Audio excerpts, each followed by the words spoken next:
Well, good morning, everyone, and welcome to the morning show where we still have our spooky set going on, well, for another day or so. And we have a very special guest in the studio today, and that is Jennifer. Well, it's now Morgan, but you said many people will remember you as Stokes because as a graduate of Jackson High School. Yes. We say a few years ago here. We never say anything past a few years. Okay? Oh, okay. That's a great idea. A few years ago. You and I graduated around the same time Yeah. a few years ago. A few years ago. From Jackson High School. Yeah. Yes. And, but no, you have a really fun story, fascinating, and we're going to talk all about that. But you are a licensed independent social worker, you were telling me, and help people, with issues, therapist, I guess you would say. Yeah. And you're back here in Jackson now doing an independent practice. So that is so exciting. And, with all the things going on in the world, there's a bazillion of them that can cause, mental, stress. And I guess some of us don't know how to deal with it and whatnot. So we're going to talk about that today, right? Yes, we will. All things. And then we'll find out about living in Nashville. Yes. We can talk about that too. Yes, absolutely. So I'll tell you what, we do have a message from Adrian, and then we will be back and talk with Jennifer. And Jennifer, the Jens. The Jens. I like it. Yeah, we'll be back in just a moment and talk about that. So we'll be right back. At Vinton County National Bank, we believe in supporting the areas where we live and work. Now, we'd like to honor those who also serve our communities. Our new Community Champions account is especially for first responders, veterans, active military, and anyone employed in the fields of healthcare or education. This account offers rewards, discounts, and other benefits to those who give so much to others. Vinton County National Bank, rewarding those who serve. You make a good point, Cheryl. We'll get to that in a moment, too. Yeah. Well, we're back with the Jens and Jen, and we are going to be talking with you about, welcome back to the community. Thank you. Of course. Thanks. Yeah. So tell us a little bit, I guess, about yourself as a graduate. I know you went to Jackson, but then you moved on and moved around a bit. So tell us a little bit about how you ended up back here. Your journey. Yeah. Well, after graduating from Jackson, I went to Kent State University. Okay. And I got a degree in psychology with a minor in religion studies. Okay. Yeah. Interesting. So what I do now is something that I've always wanted to do. So when I went to college, I knew that I wanted to study psychology, so that's what I did. But after I graduated, I had the opportunity to attend Vanderbilt Divinity School, which is in Nashville. Vanderbilt is in Nashville. Fun. So very proud of the football team, by the way. They're doing really, really well. So I had the opportunity to get a master's in theological studies from Vanderbilt Divinity School. Okay, now explain what the Divinity School is. That sounds really official. Yeah, so the Divinity School at Vanderbilt is kind of like a seminary. Gotcha. Where people can go and study to become a minister, pastor. But the thing is with Divinity School, it's not tied to one particular denomination. Gotcha. So you'll have people there who want to become priests or nuns or Methodist pastors or Baptist pastors. Okay. So, wide variety of different denominations. And so they'll go there and get either like a master's in theological studies, which was what I have, or a master's in divinity. And typically the master's in divinity is the program for people who want to become ordained. How do they... are you just because you're studying everything and then you choose kind of your path? I guess maybe like being a doctor and then you choose your specialty, right? Yes. Yes. Okay, that makes sense. Yeah. Well, tell me, how do theological studies and psychology mix? How do you mesh them together? Well, the spirit is tied to the mind. Okay. What you experience spiritually is also very intertwined to what you experience emotionally. Gotcha. Okay. So, like for example, in, a lot of the viewers out there may understand the 12 steps, the 12-step program, for people who are in what you'd hear AA. like AA. Yeah, like in AA, sort of like you want to depend on a higher power. Gotcha. That when you're going through the emotional process of trying to become sober or maintain sobriety, that having a connection to a higher power, whatever that is, whatever that looks like, is very important. Okay. So it's, that spiritual connection to your own emotional and mental health, that's very important. For a lot of people, it's like, I can't get by, emotionally or mentally without some sort of higher power, without some sort of spiritual support. Okay. So, it's all tied into what it is that makes a person whole. The mental, I gotcha. the physical, and the spiritual. Okay. And like you said, that power could be whatever it is that you believe in. Mm-hmm. Yes. Or what you trust in. Yes. Yeah. Okay. Yeah. That makes sense.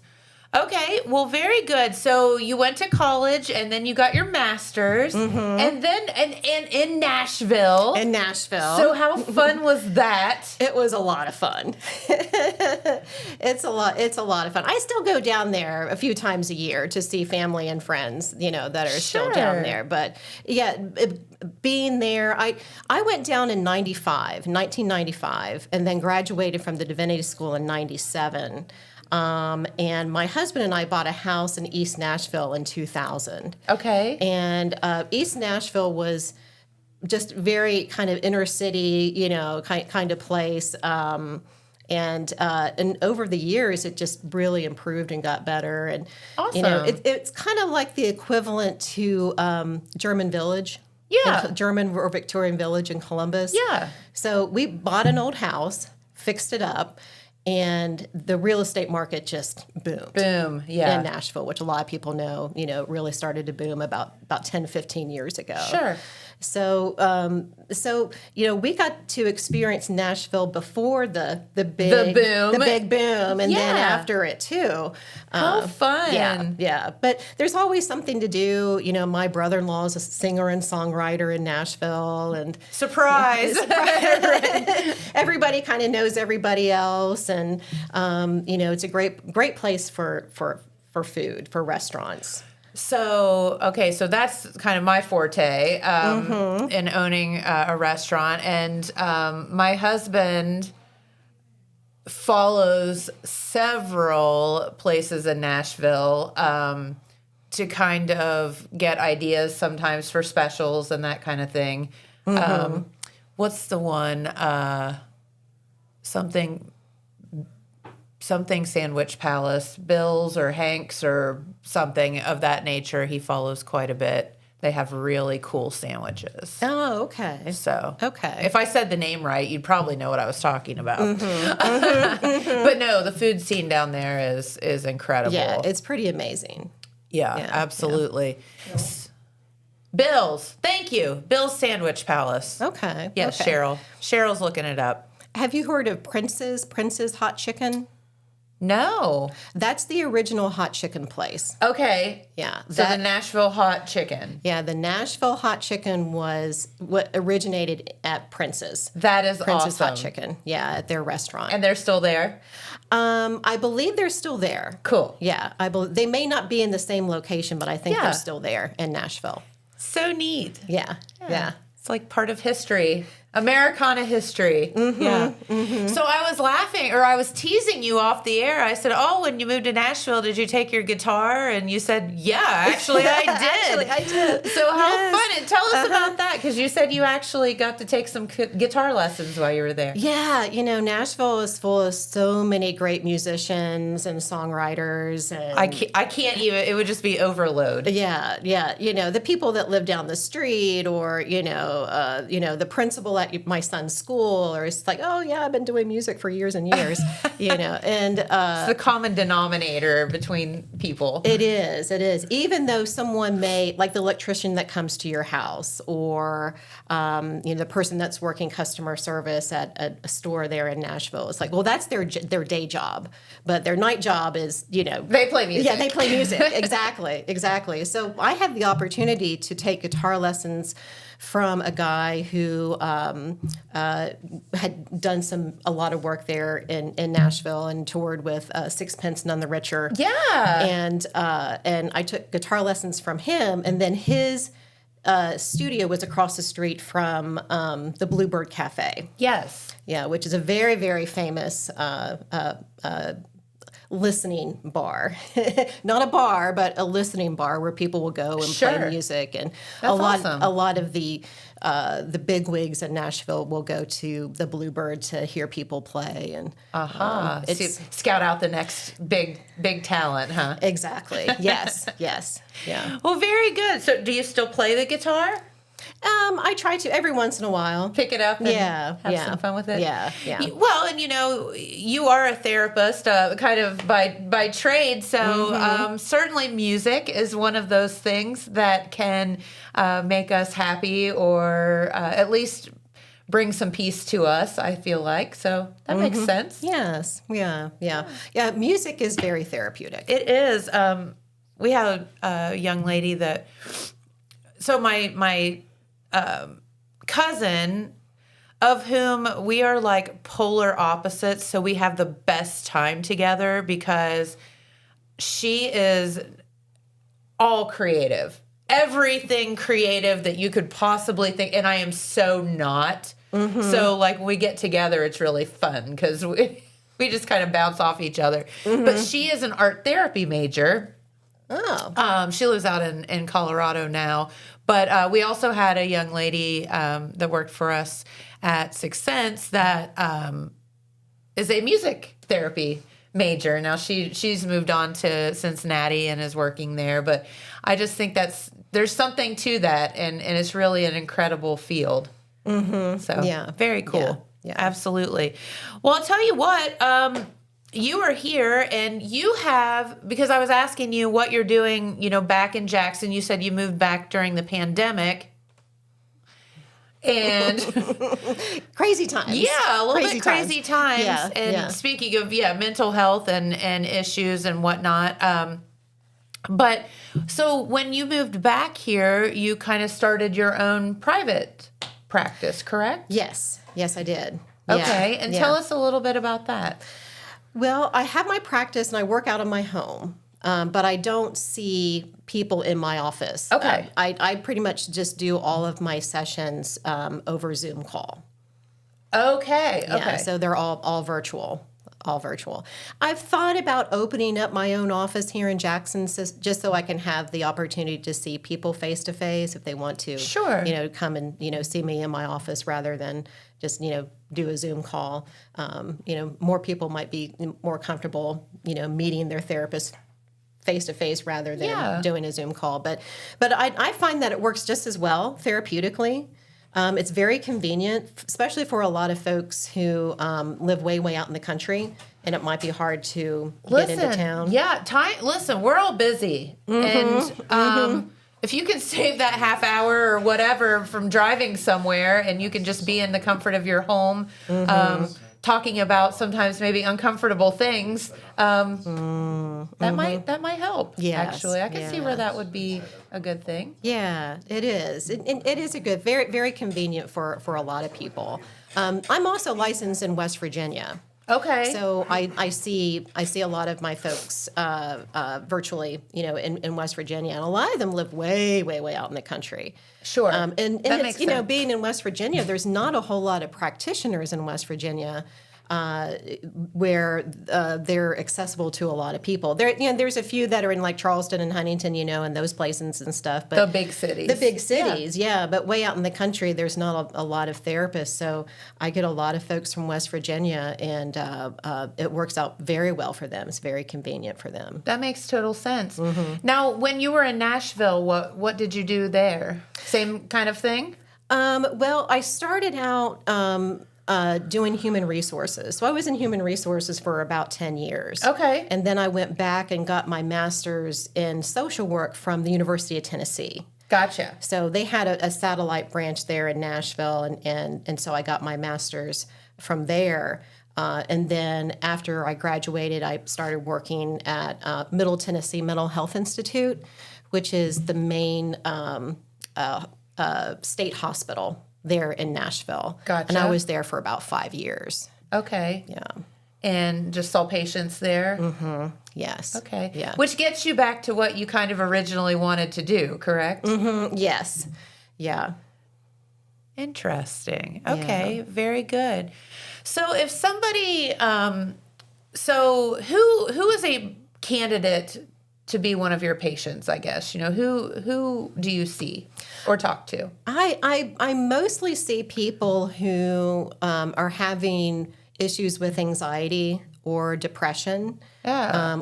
Okay. I also see couples. So I do a lot of couples counseling. Oh, that could get interesting. Oh yeah, it can. It's like juggling two different balls in the air when you have two people talking at the same time. Yeah. So I see couples. Now I don't typically see people who have chronic severe mental illnesses like schizophrenia or schizoaffective disorder. A lot of those kinds of illnesses are predominantly handled just through medication. And occasionally those folks will see a psychiatrist or psychologist, but I typically don't see people have chronic and severe mental illnesses. Because you're talking about some severe medications and things like that. Yeah. Now, are you able to prescribe medicines to people? No. Okay. No. All right. So you would be a tool to work with maybe your family practitioner or something of that nature, to work together to try, if somebody would need a little medication, to work with them on that. Yes. Okay. Yeah. That's awesome. Yeah. Well, you mentioned moving up here during the pandemic, and hopefully, if we're here, we survived it. And it was a trying time, and a scary time, and a stressful time, would probably be a very huge understatement. So I guess what people are still struggling. Cheryl brought up the point, as she walked in today, we were talking about this off the air, that, there's a lot of people it's just continued on. Like the world has just gotten, crazy is not the right word, but it seems that way. So what are you seeing with patients?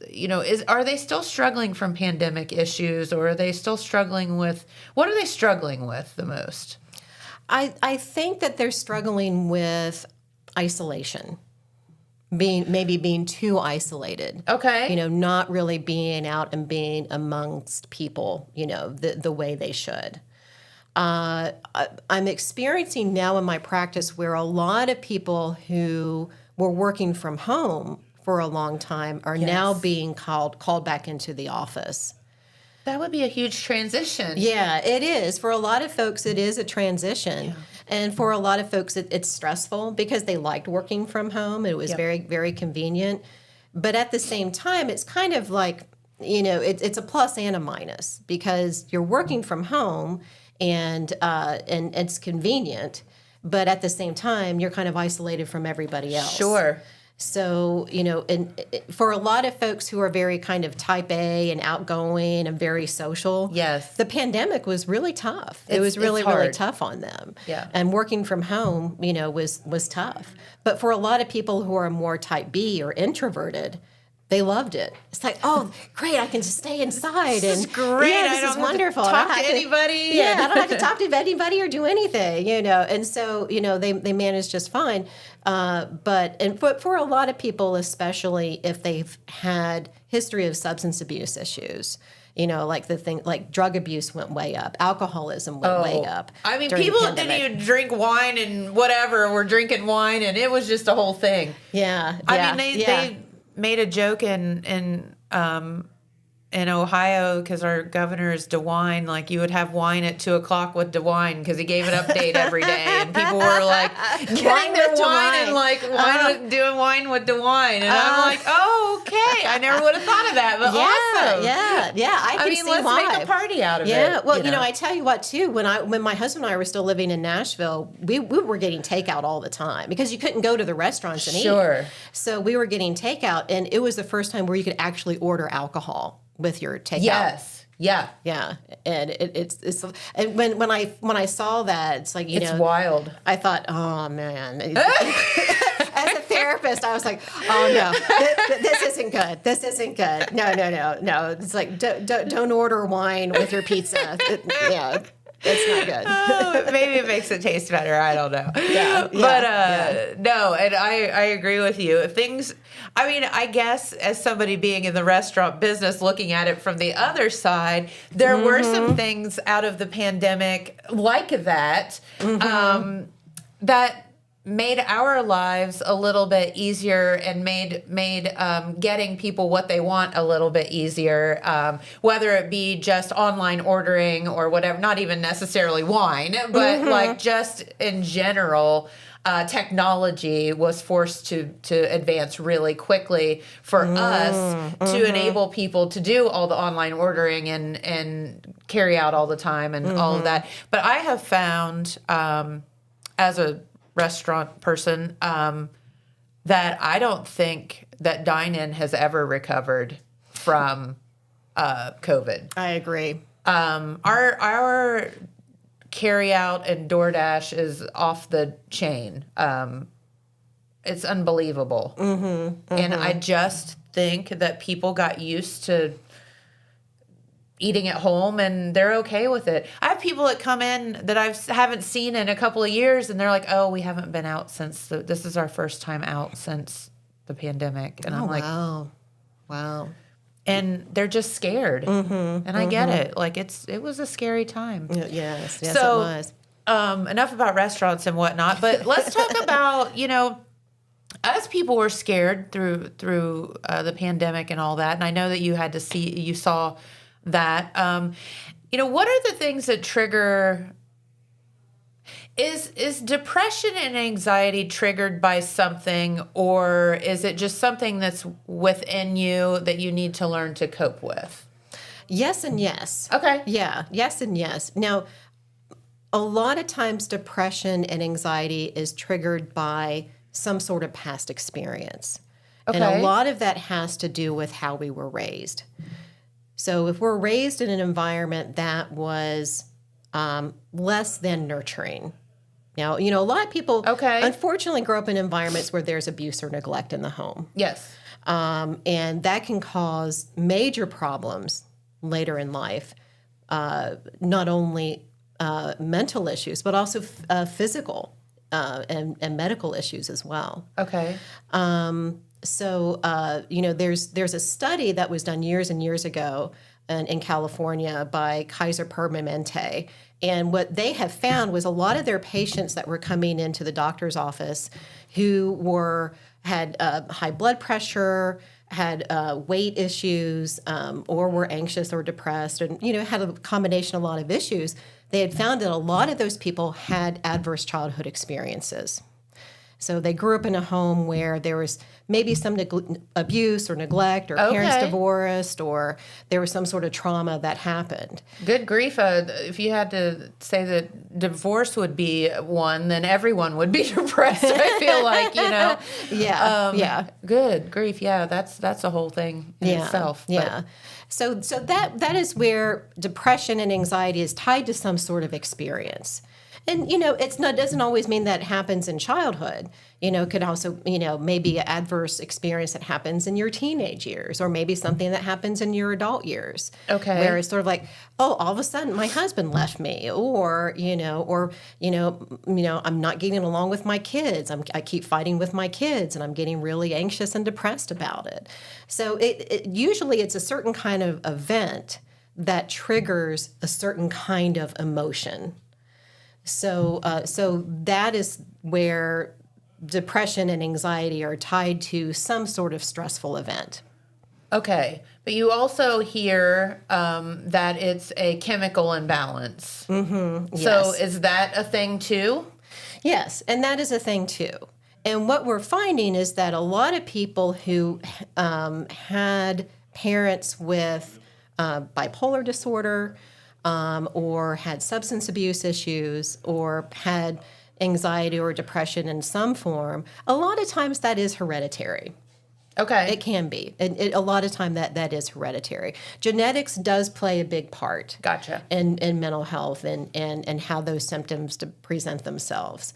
So, so you can sometimes have that chemical imbalance in the brain where medication does really help with that. Okay. And, not to talk about myself a lot, but yeah, when I was in college, I just started having panic attacks, and I had no idea what it was. Mm-hmm. But it got to the point where I couldn't drive. It was debilitating. Mm-hmm. I couldn't think. I couldn't do I got my transcript the other day from college, and you can see by my grades when it happened and whatever. And but I didn't know what was happening to me. No one talked about it back then. A few years ago. Yeah. And so finally, I did end up at a psychologist or whatever that my mom took me to, and he said a lot of times it happens around that age, your age. Yes, yes, it does. He's like, so don't feel like you're abnormal or whatever. And so anyway, I got he put me on some medicine which helped with the panic attacks, but that can also cause the depression because you're like, I'm just worthless. Like I can't drive, I can't do anything because I just get out in the world and panic. And you get this agoraphobia thing where you can't leave the house and so on and so forth. And it sounds crazy if you've never experienced it before. But it's a real thing. It is. It is a real thing. Yeah. Yes, it is a real thing.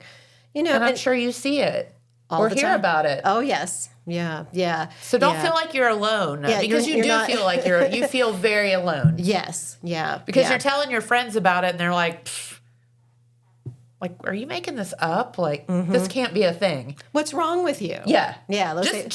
Or I had people say, snap out of it. It's just panic. Like, just get over it because you know what's happening. So just stop it. Like you can, you can't. Yeah, you can't. Yeah. Unless you have experienced a panic attack yourself. Yeah. It's hard to really understand what it's like. Yeah. Yeah. Well, thank you for saying that, because sometimes you do feel kind of like, whoa, you are alone out there. But I'm sure, and again, I'm sure you see a lot of it.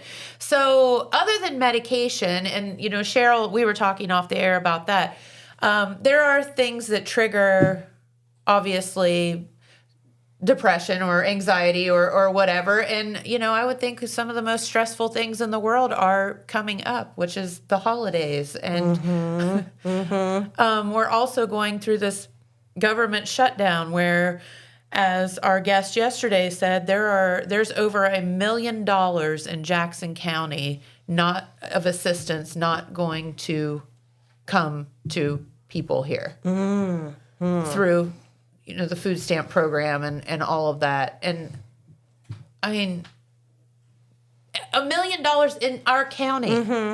It's insane. So these people are thinking, how am I going to eat? How am I going to feed my kids? What about Christmas? What about Thanksgiving? Do you see that people get more stressed this time of the year? Oh, yes. Yeah, I do. It's like, my kid wants this for Christmas. I don't know if I can afford it. Or can't find it. Or can't find it. Yeah. Or, I want to take time off and I don't know if I can take the time off around the holidays. And, my mother-in-law's coming over for Thanksgiving and I can't stand her,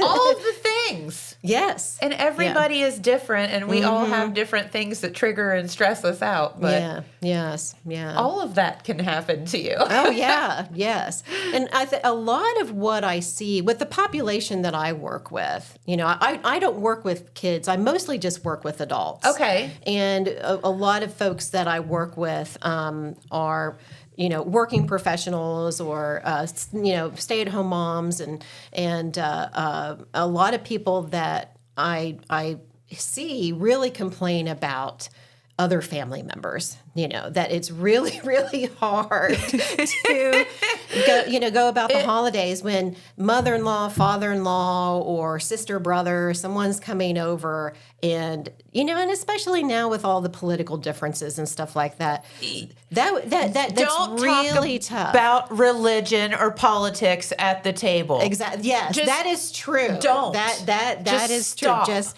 when you sit down for a nice Thanksgiving dinner, do not talk about religion or politics. Talk about the other 90% of things that we do agree on. Yes. Or things that we're thankful for. Yes. I did that one year. I went out in my yard. This sounds really dumb, but I had found these really cute paper fake leaves at like the dollar store. And I got this real pretty limb. It was just lying in my yard. And I stuck it in a vase full of pine cones so it stayed upright. And everybody that walked through my door, I handed them a piece of paper and I said, write down something you're thankful for. And then I put the leaves on the tree.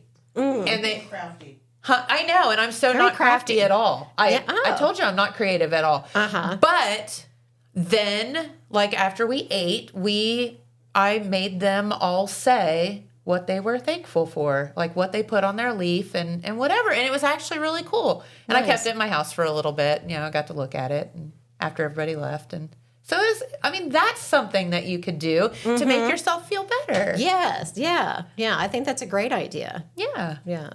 I have no idea where that came from because that's my one creative thing in my world that I have ever done. But no, what are some of the, let's talk about some of the things that people can do when the in-laws are coming over or Aunt Susie who ridicules you from the time she walks in the door till the time she leaves. What are some of the things, and you're anticipating all this, right? Like you're manifesting this all in your mind. Yes. And it's probably way worse in your mind than what it's going to be in real life, or maybe not, I don't know. But what do you do about this? Like, how do we get through the holidays and some of these stressful triggers? Well, for a lot of my clients, and some of them are couples that I work with, or I just work with that one person and then they're married. They're married just, to somebody else or living with somebody else. Okay. I always tell them it's very important that the two of you work together as a team. That your spouse may have problems with members of your family or vice versa, but don't worry about what everybody else is thinking or doing. What matters most is the two of you. Yeah, like your unit, your family unit. Yes, your unit, your family unit. And I really strongly recommend to my clients that they lean on their spouse for emotional support. Love that. Yeah. I mean, you should be able to. They're your person. They're your counterpart. Yeah. That should be your person to go to. Yeah, that should be your person to go to. And even though your spouse may not be the most talkative or, maybe they're not really in tune with their emotions as much as you would like for them to. Sure. But leaning on them for emotional support, at least telling them how you feel, I think sometimes that brings people out of their shell a little bit. Yeah. And it's like, okay, yes, this is the reason why we're together. This is the reason why we're married. They have your back. They have your back. Exactly. And going into some of these situations, it's like, don't leave me alone with her, or don't, with the mother-in-law, or don't, it's I can't even imagine some of the discussions that people have. Yeah, and I think second, if you really feel like you can't lean on your spouse for emotional support, I think that having something to do that helps you to relax, some sort of self-care plan. Say, not wine with DeWine. Not wine with DeWine. Yeah. Maybe something less damaging. Yeah, less damaging. Not using that kind of, any kind of illicit substances or anything like that. But, even it means just, going outside and, just kind of taking a deep breath. Take a deep breath and count to 10. So many times I tell my clients, before you say anything, take a deep breath, count to 10, because once you're a little bit more relaxed, that might help you frame what it is that you want to say. In a more appropriate way. In a more appropriate way, exactly. Yeah. We did chair yoga the other day here on the show, and that makes me think of that, it is about breath and, take it in, take it out a few times and formulate maybe a better way of saying something in your mind. Yeah. And also remember that alcohol can really make people say things that they probably really shouldn't say at family gatherings. It's what they want to say. Yeah, exactly. It breaks down all of those, guardrails and everything. And, I can't stand you. No, I'm just kidding. I shouldn't make light of it because people really do get stressed out. Yes. Yeah. Yes, they do. Yeah. So that's what I hear most of the time. With around the holidays is, you get that, I want to take time off, or, financially things are tough right now. I don't know if I can get everything that my kid wants, or, I hear some of that, but a lot of what I hear is stress with other family members. Is humans stress you out. Yeah. That's sad, isn't it?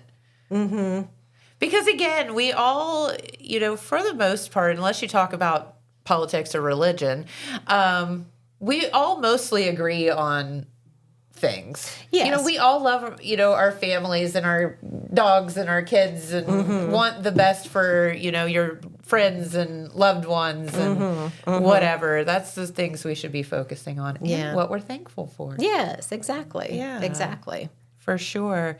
So what are some of the other, self-care, and I got away from it, but I used to sometimes just take a half hour and take a bath. Shut the door, no dogs, no anything. Just sit there and stare at the wall. Why is staring at the, I people say, what do you want to do? I'm like, I just want to go home and stare at the wall for a minute. Yes. I just want to nothing. I don't want to do anything. And that is okay. Think. Yes. Yeah. Give your mind a break. Yeah. Give your brain a break, in that it's not turning on that wheel constantly. Sometimes you just need to slow your brain down. And if that means just staring at a blank wall, that's good. Yeah. Yeah, because looking at your phone or looking at the TV, or, especially with our phones nowadays, there's so much more stimulation going into our brains than at any time. Lot. It's a lot. It is a lot. Yeah. How have you found that phones affect people? Are you seeing differences in how they're feeling or stressed out about things they read on social media and all of that? Is that something that your clients discuss with you? Sometimes, yes. Yeah, sometimes. And there's a lot of information out there about teens and social media. Yeah. It's everybody's really afraid about their teens being on social media and all the things that they're reading and all the things that they're seeing on social media. Let me tell you, it's a problem for adults too. Yes, it is. It is not just a teen problem. It's also an adult problem. And I have had to tell a lot of my clients, you really limit your screen time. Just stop. I mean, people that go without it, sometimes ignorance is bliss, right? I don't know what's happening on Facebook, and I don't care because I don't have it. It's great. Yeah. But, and I will say, and we all have those friends that are the most elaborate, brilliant social media posters in the world. And their lives are incredible. Fabulous. Fabulous life. Every Very family fabulous. gathering is perfect. Perfect. Everything their children do is perfect. Their dog is perfect. Their husband is beautiful and perfect, and it's irritating. It is irritating.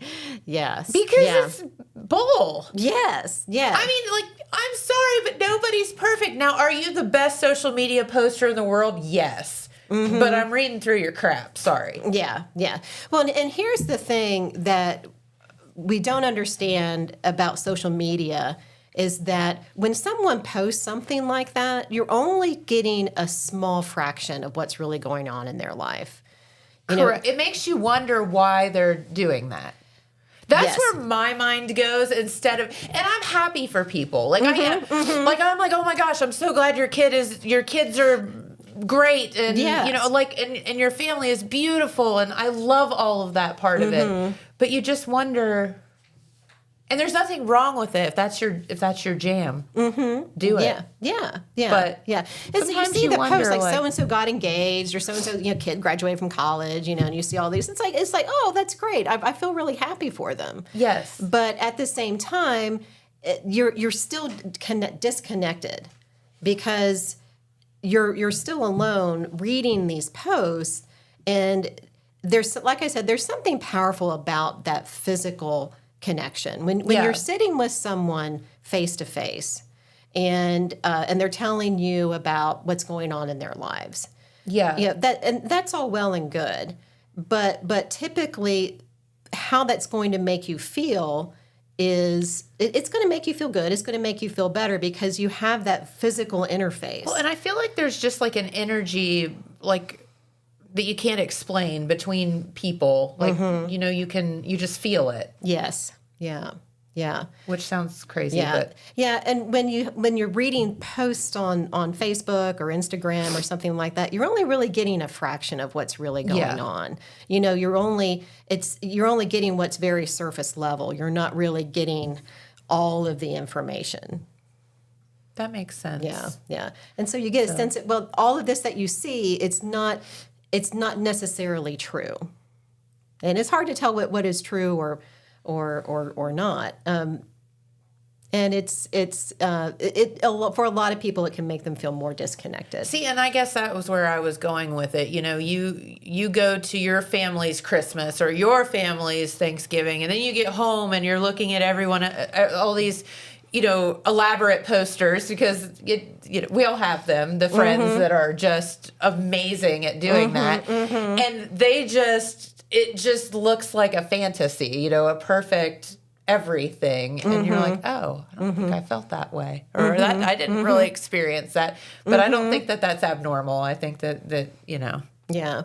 Well, nobody's perfect. Nobody's perfect. And the problem that we have as humans is that we compare ourselves. Oh, too much. Yeah, too much. We compare ourselves way too much. And I think with social media, it makes you compare yourself to people that it's not reality.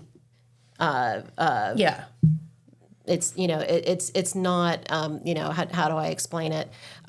You're getting some information from them that's true, but you're not getting the whole picture. And so you're comparing yourself to that person, but you're only getting one perspective. You're not getting the entire perspective. And so there's no use in comparing. Make you stressed out and depressed, in a way. Exactly. That's why they have found a lot of the research that's been done on social media and how it's impacting people is that people are realizing that the more people spend on social media, they're not feeling better. No. They're feeling worse. Yes.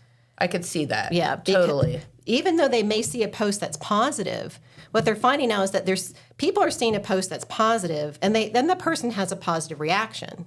And people see a post on social media that's negative, and that person has a negative reaction.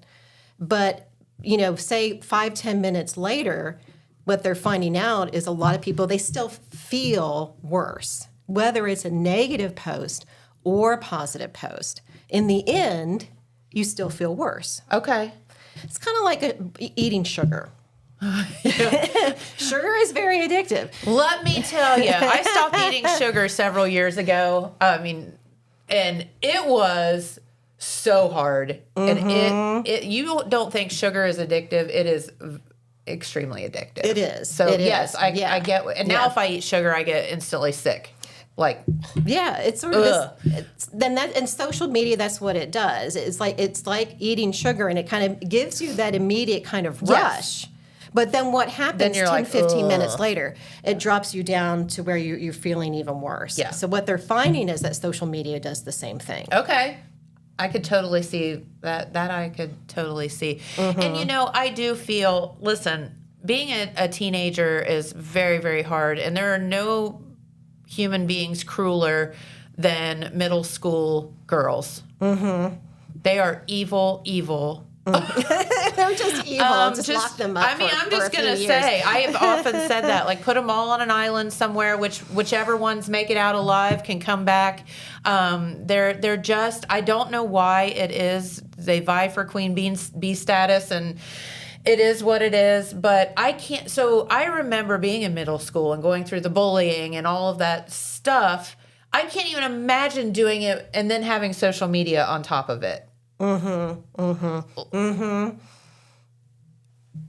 Here's all the girls out, at the movies, and I didn't get invited, and I mean, I don't know. I can't even imagine. So I just feel for teens today and kids today and all of that too. I mean, we're adults. We're just going to have to suck it up and deal with it. But but even then, as adults, we still have a hard time sucking up and dealing with it, because we still have that same reaction. Yes. That a lot, even as teenagers, do. And maybe it's worse because we feel like we can't say that we do. Like, we can't really talk about it, because then you feel like you're weak and whatever. Would you come back? Because I feel like we could continue this discussion for a really long time. Sure. And maybe get into some things that you as a human could do during the holidays to make yourself feel a little better. Some self-care things and all that. Absolutely. Would that work? Yes, absolutely. Very good, because Pete's here, and we do have some news to get to.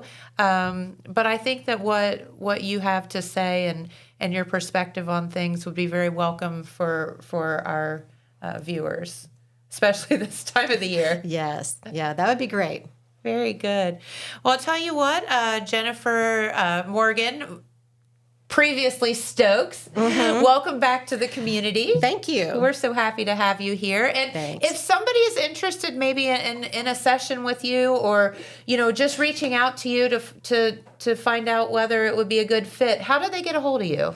Probably the best thing to do is to email me.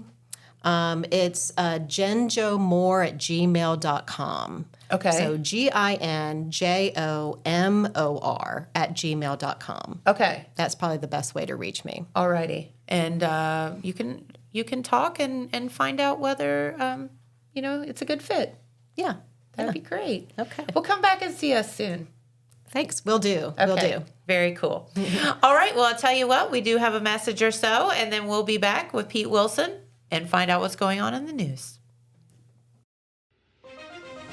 From breaking news to heartwarming stories, the Telegram is your ticket to the latest buzz in town. Read your daily dose of local headlines, sports, and entertainment and more, in hand and on paper. Get a print and digital subscription for only $7.95 per month. Delivered fresh every Wednesday and Saturday. Visit thetelegramnews.com or call 740-286-3023 today. Don't just read the news, be a part of it.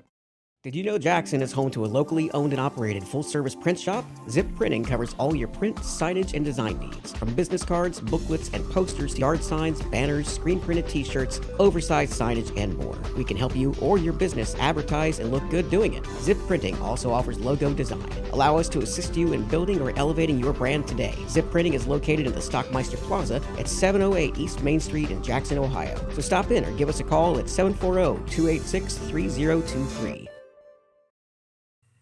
All right, and we are back with our spooky set. I see that. And Pete Wilson It's and the that- news. it's- And there's no ghost on. Well, it's not on your head today, so. Okay, no, I just got a witch flying over. No, I've got the ghost. You've got the witch. Yeah, I got well, that's fitting. Okay, all right, okay. That's fitting. What does that mean? That's me on my car. Oh, okay. All right. Okay. Well, we do have some news to share here with our viewers and listeners. There was a major court sentencing of local interest in Jackson County Common Pleas Court yesterday morning.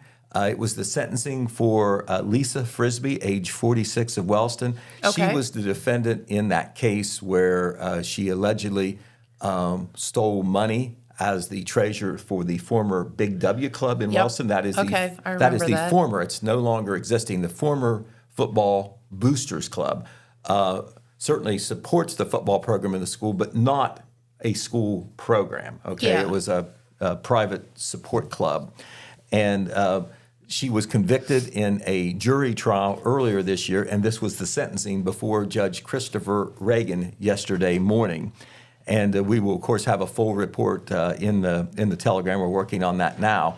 But the basic information is that she was sentenced. She was sentenced after being convicted of counts of felony grand theft and telecommunications fraud, and that Okay. came out of a 6-day jury trial. And she was sentenced to 24 months in prison, as well as paying restitution of $40,200. Those were the two big things. She actually her attorney came with a check for that restitution amount already. Oh, really? So, that apparently has been paid and satisfied that part. The defense pushed for community control, which means being put on probation since, there was no violent crime involved or whatever, and maybe no criminal record at all. And so, but that didn't happen. The judge sentenced her to 24 months in prison. And the background of the case, the basic is that for a period of 5 years, starting in 2016, she was accused later of embezzling money, $40,000 plus, as the treasurer who had the sole control of the funds. Yep. At a certain point, an investigation started when the club's vice president grew suspicious and obtained the organization's bank statements, which did not match the account balances that Frisbee had as a matter of record. An investigation was done by Ohio Attorney General David Yost's charitable law section, and that ended up with the indictment and the court case against Lisa Frisbee. So all that was yesterday at the Common Pleas Court. They said that she used the money to buy personal things during that period. Okay. All right. So that was when she was a treasurer for 5 years. There is a new support club for the Wellston football program, not called the Big W. They kind of started all over after those charges came out. Another big news that came out yesterday, we've had, Ryan Smith on before, the president of the University of Rio Grande Community College. There has been, honestly, some very positive things happening at the University of Rio Grande. They are killing it. Right, and he is in charge, so Yes. I'm sure he has something to do with all the progress. Remember, Under his leadership, he will never take credit for it, but under his leadership. well, you gotta be able to manage the team. The team's Yes. got to be able to pull in the right Exactly. direction and do the job too. But certainly, he is at the top of the mountain there. And we recall being locals. We go back 5 years. There was a lot of problems at the University of Rio Grande. Problems between the community college and the university board. Mm-hmm. And there was financial problems. COVID hits in there to Yep. make things even worse. Yep. And that was about the time that Ryan Smith came in after a career as a state legislator. Once the Speaker of the House is how high he went. That's as high as you go in the legislature. But all these positive things have happened, too numerous to mention. But just the new road center on the campus, the inclusion of higher enrollment, the football team, the band.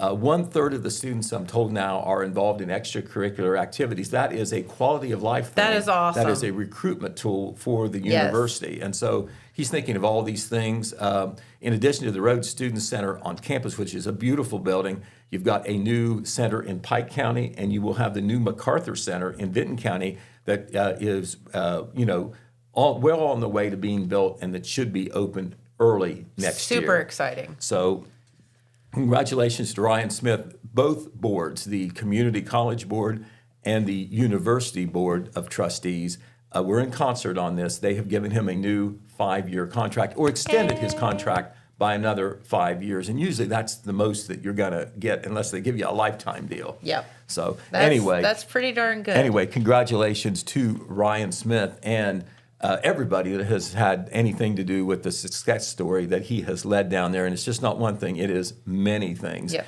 And that is not only good for the University of Rio Grande, that is good for our area, particularly the counties nearby, Gallia, Jackson, Vinton, and Meigs, that are in the community college area. Yep. All right, so last night, unfortunately, I have to report that the Jackson Ironmen soccer team, their season finally came to an end. No. It was a battle. I assume they played in the rain partially up there It at was Logan. a Not too rough far. There's the day team. to play. Take a good look at them, because they made history. They are only the second team in school history to make it to the regional tournament. That is the last step before you get to the state tournament. That's And they awesome. played a very good team in Dover. Lost 2-1. Dover got ahead 2-0. Jackson scored a goal with about 5 minutes to go to make it 2-1. Had a shot near the end that may have tied it. You know, the goalkeeper for Dover did what they're supposed to do. They deflected it, and it ended up 2-1. Aw, But man. Coach Lee Lord, what a season. 17-3-1, more wins than any men's soccer team, boys soccer team in school history. A Frontier Athletic Conference title, undisputed. The highest winning percentage, they think, in school history as well, if you go on that. Of course, getting to the regional tournaments for the first time since 2005. So congratulations. Then we do have an initial story online. We're going to beef that story up with some stats and some pictures later. Of course, big spiel in Saturday's sports section. Congratulations. As well, absolutely. And they had a nice sheriff's send-off, too. Yes, I'm sure they did. Just They went by yesterday, and I was like, why are the sheriffs have their lights on, but they're going so slow? And then I saw the school bus go by. I was like, oh, okay. Yeah, they ushered them back into, if that's Pretty what you're cool. talking about, Yep. ushered them back into town after their district championship Yep. game, which was also at Logan. Very cool. All right, Nancy Baisden over at the Jackson Food Program Yes. is continuing the tradition of the food program, a.k.a. the food pantry. They're doing a Thanksgiving meal. Remember, they always had a sit-down community meal at the school. COVID kind of screwed that up. It did. And now they do the next best thing, maybe a better thing, because then you get to do it at home, a cook-at-home Thanksgiving meal. As long as the supplies last, you can order that. It's all yours. You can order that now. She just announced this week. Okay. They're going to be reserved on a first-come, first-served basis. Orders will only be taken in person. That's at 323 East Broadway Street. That is where the food pantry office is. And you can sign up all the way until Friday, November 14th. If they have too many people sign up, it could be maybe before that. That's just my assumption. But you're going to get a full Thanksgiving meal that is ready to go to be thrown in the oven or whatever you have to do Yes. to warm up the parts that need warmed up. After you order it and you've made your reservation and you've been confirmed, you will go to the Christ Church you will go to the food pantry November 24th from 10 a.m. to 1 p.m. to pick it up.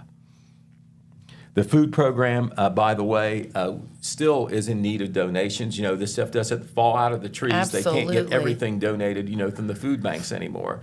Bellisio is going to be a major donor with turkeys, apparently, again. Oh, that's awesome. They've done that every year. And so donations are much appreciated, whether it's financial donations or material donations, and they are accepted during business hours as well. You can give them a call if you need to know more. And they are 501c3, which means the donations are tax deductible. You got it. The hours, by the way, down at the pantry, they're not open every hour of the weekday. It's Monday, Tuesday, and Friday. Those are the days, and it is 10 a.m. to 1:30 p.m. And, those hours, when they got into some financial problems, were cut back last year because, there's operational costs to go along with just, paying for the food. Okay, a couple other things to tell you real quick as the sands of time are running down on us. The Wellston city officials did have their second town hall meeting about the street levy last night. Did anyone show up? The city people and one other person.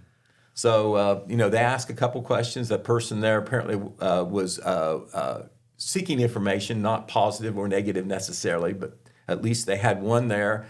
We hope that the message will get out exponentially with our reporting on there because, we know the facts of why they're asking for the levy and so forth. So that report will be in our Saturday paper as well. Remember, that $3 million levy, additional levy they're asking for, will be on the ballot.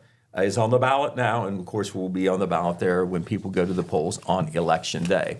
The other thing we want to tell you about is that tonight is one of the big charity dinners that has a long tradition in Jackson, and that is the Rotary Club Pancake Supper, which is now named in honor of the late Sandy Borden, who was the volunteer with a capital V on a number of fronts, especially the Rotary Club, where she kind of took control of the pancake supper and did the leadership and was, of course, on the front lines doing a lot of the work as well. But that pancake supper, as always, will be at the Jackson Senior Citizens Center.